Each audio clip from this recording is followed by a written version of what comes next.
About to go take this car, hopefully for a test drive. We're gonna try to drive it home. We just got it to where it runs okay and doesn't leak too much. Changed one of the fuel filters, fixed a couple leaking lines, and yeah, we're gonna see if it'll make it down the road a few miles. My house is only about 5 miles from here, so it white smokes, but it doesn't black smoke. So we'll see how this goes. I don't think the odometer works. The tach does not work. According to that, we have 120,000 miles. I don't think that's right. So this used to have a biodiesel set up. There's a humongous tank in the trunk. Don't think any of that stuff works. All right, well, here we go. All right, about to get out on the main road. Fuel gauge sometimes works, it seems. All right, here we go. Speedo works. First gear. Second gear.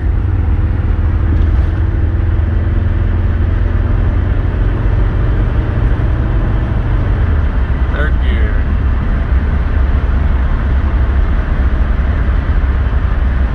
All right, this thing's pretty sketchy, so I'm gonna turn the camera off. There's like, that's all. I'm driving straight. There's a crazy amount of slop. So let me shut the camera off and we'll update you. Well, the Mercedes made it home yesterday just fine. A little scary on the road with the steering. It is awful, and yeah, not a whole lot of power. So it's been sitting here overnight. I put a piece of cardboard underneath it to find leaks. Looks like we've got a small oil leak, maybe turbo drain, and then a power steering leak around the gearbox area. But yeah, so here it is, man. Drove all the way over here. A lot of electrical stuff does not work, like the blinkers and hazards and things like that. You can see it's been sitting for quite a while. They probably quit driving this in 2013, but you never know. The only thing I'm really worried about is there's a little sticker back here, bio sticker. That's not good. And look at that, yuck. So this thing has been running biodiesel. No idea for how long, or how long this biodiesel tank has been sitting like that. So that's a little bit scary, because that stuff attracts moisture, which can destroy our injectors and injector pump. So you never know. Maybe that thing's been shut off for a while. The interior is all there. The car used to have red interior, I have come to find out. This piece right here has been painted black, and then there's a bunch of red trim pieces all throughout the car. Also, the seats have been changed. There's the original seats over there. These, the original ones were power seats. Yeah, see here, more red with black over it, more red down there. Weird. But anyway, so I think they put in these seats because the power stuff maybe quit working. So they put in manual seats. Take a look inside here. All the gauges work except the tach does not work, and the odometer does not work. So who knows how many miles are on this thing? There is absolutely no telling. There was an oil change sticker that said to change the oil in 2008 at 128. So the fact that they were still driving this car, what is that, 6 years later? That thing has not worked for a very long time, so who knows how many miles are on this car. Here's the biodiesel switch setup thing. So, ugh, man, I don't even want to mess with that crap.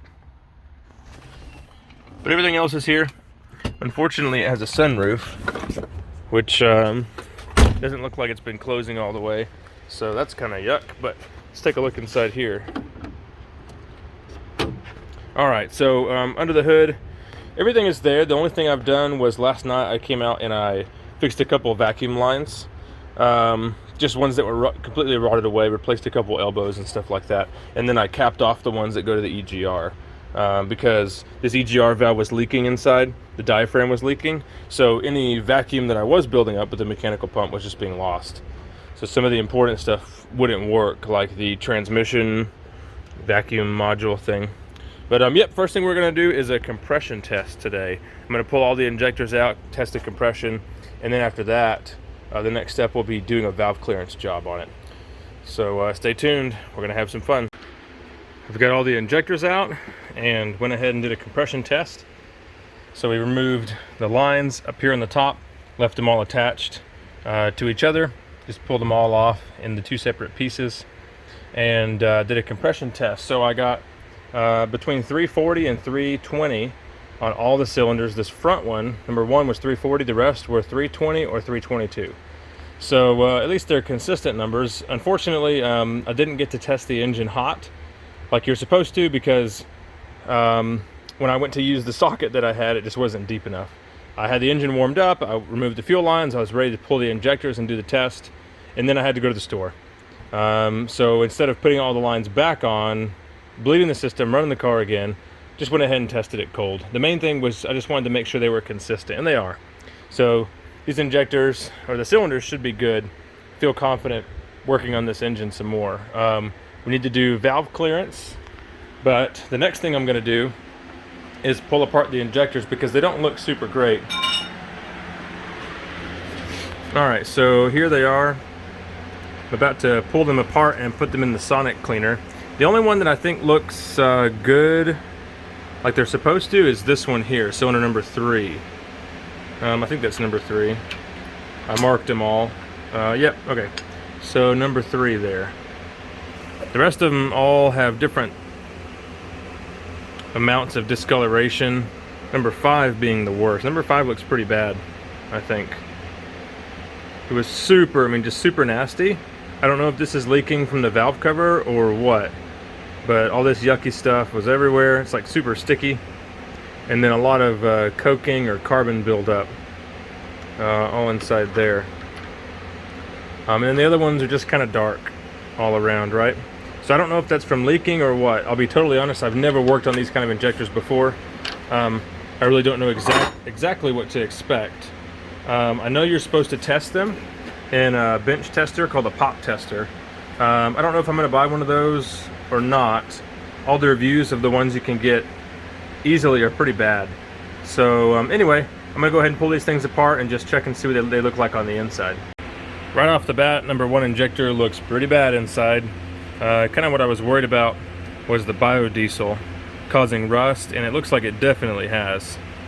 So yeah, that is not supposed to look like that. I haven't even been able to get, oh, there we go. Can get that guy out of there. Looks okay on the side, it's not too bad. It should go in and out pretty easily, but it's a very tight fit. So I'm going to toss this stuff in the sonic cleaner just so I can get a better look, and go ahead and disassemble the rest of these. We've got the valve cover off. We're going to go ahead and start checking clearance down inside here. This is the first time I've taken one of these down this far, and I've got to say, these Mercedes engines are one of the most intuitive vehicles or engines I've ever worked on. It's man, just really smart engineering on how things come apart and go back together. There's 4 bolts that hold that valve cover on. It's not any bigger than it needs to be. And all right, I'm going to go through here and start checking clearances. Trying to keep everything clean. I've got a lot of debris over there I need to go ahead and vacuum up before I get started here. So we're going to start checking these things out. Alright, well, I ended up doing a lot of work on this Mercedes. All kinds of stuff, from electronics to like engine work and everything. I fixed all the gauges inside. Had this thing daily driving great. I put in some injectors with a little bit larger nozzles, and this was a really, really fun car to drive around. Kind of like the other Mercedes that I did with the Cummins turbo swap. But unfortunately, after, I don't know, about 2 weeks of having this thing daily drivable, the transmission went out. So I ended up just passing it on to another guy who pulled the engine out and put it in his Jeep Cherokee. So that's pretty much it. Thanks for watching.